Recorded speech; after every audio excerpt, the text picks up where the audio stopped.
If you think I'm too old for this fight, you need to come tell me in my face. Whoa. It's amazing they got paid so much money for that. 25 million and 40 million? I think 20 and 40. Yeah, 20 and I think that's 40. what I'd heard.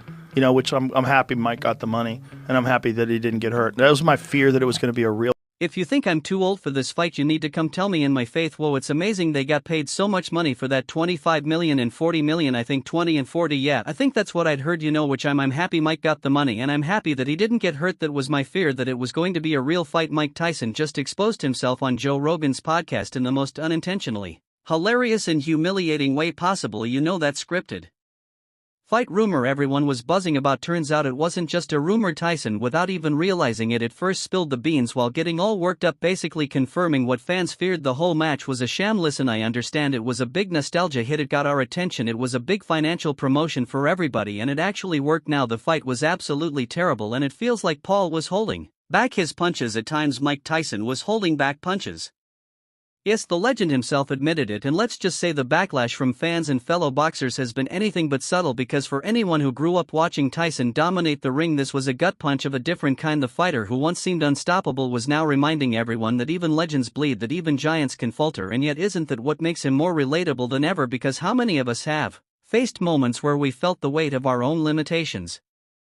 How many of us have battled our own versions of time, doubt, and the ever-watchful gaze of a world waiting for us to fail? Figure of my childhood, TR, when I was a kid, when he was a champ, it was like people don't understand what a champ he was like. He wasn't just the heavyweight champion of the world, he was an executioner. Tyson admitted the uphill battle wasn't just physical, it was emotional. After nearly 2 decades away from professional fighting, getting back into the ring was more than a challenge. I had 8 blood transfusions, he revealed, shaking his head, the weight of the admission sinking into the room. For a moment the bravado faded, replaced by something rare: vulnerability. The once invincible Iron Mike stripped of his armor, letting the world see the toll of his journey. Bro, your head is so big it didn't hurt. Like I don't. He didn't really land anything, no, cause your head is just take impact like crazy. Even the one he landed, I saw it coming and I went like this. When asked about Jake Paul's performance, Tyson offered surprising praise. He acknowledged Paul's talent and commitment, stating that the YouTuber-turned-boxer wasn't just a social media personality cashing in on a gimmick. The kid can fight, Tyson admitted, though some listeners couldn't help but detect a hint of sarcasm in his voice. And here is the kind of response we are getting from experts: now you've just beaten up a __.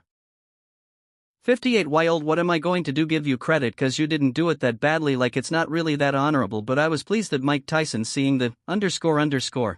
Final bell, because just for his own manly pride, you know what I mean, just say yeah, I __. Stayed in there with him, I didn't go down. And then came the inevitable question about the fight being scripted. Is this rigged or not rigged? See how hard Mike punches. Everyone thinks that Mike is like toying with him, like Jake Paul is Mike's prison __.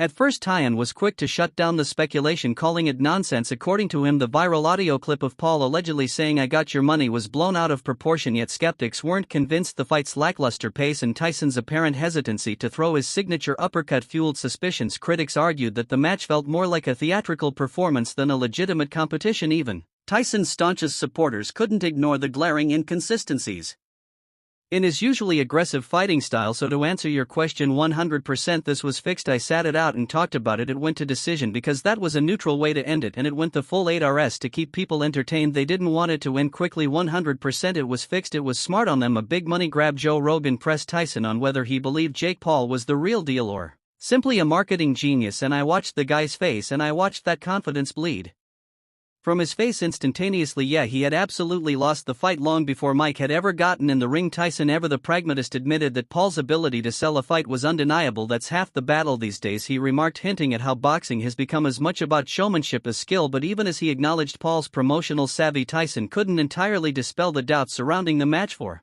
every compliment he gave Paul, there was an undercurrent of self-awareness about how the spectacle reflected on his legacy. You know, Shannon, you're Super Bowl champion, you know what I'm saying? We've been covering sports, but I've been covering sports for 30 years. It's one thing for an exhibition here, there, whatever, but you can't continue to be allowed to build a career without getting into the ring with fighters. If I remember correctly, correct me if I'm wrong, Shannon, I think the Mexican monster himself, David Benitez, I might be wrong, but I think it was him. He said, I'll fight him now. This is a man that fights at 168. Molly Gre. Paul was in the ring at 28. For fans of the once dominant champion, watching Tyson struggle in the ring was a bitter pill to swallow. His movements were slower, his punches lacked their former ferocity, and his overall energy seemed diminished. The performance was a stark reminder that time spares no one, not even Iron Mike. The fight left many questioning why he agreed to it in the first place. Was it a last hurrah of financial necessity or simply the allure of the spotlight one more time? Whatever the reason, the outcome was a sobering reality check. The backlash didn't stop with Tyson. Jake Paul faced his share of criticism too, like he was walking with a cane just like a year and a half ago. Yeah, but he was really out of shape. Bad sciatica. I didn't know that.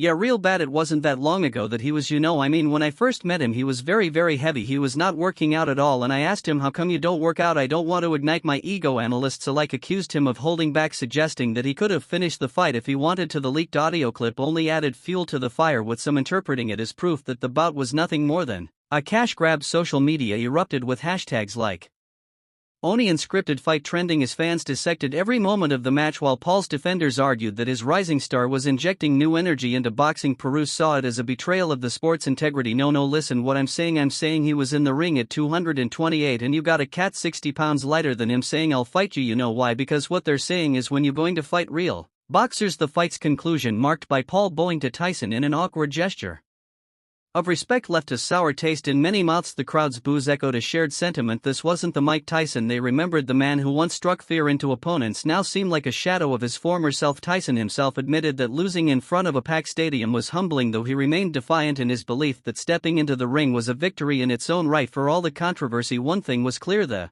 fight was as much about entertainment as it was about boxing. Tyson's willingness to participate in such a spectacle raised questions about the future of the sport as crossover bouts and celebrity matches continue to gain popularity. The line between authentic competition and stage drama becomes increasingly blurred for Tyson. The fight was a gamble, a chance to reclaim a piece of his legacy, even if it meant risking public scrutiny. You don't get no cut about he's 58. No, that's not what this is. This was not some a celebrity.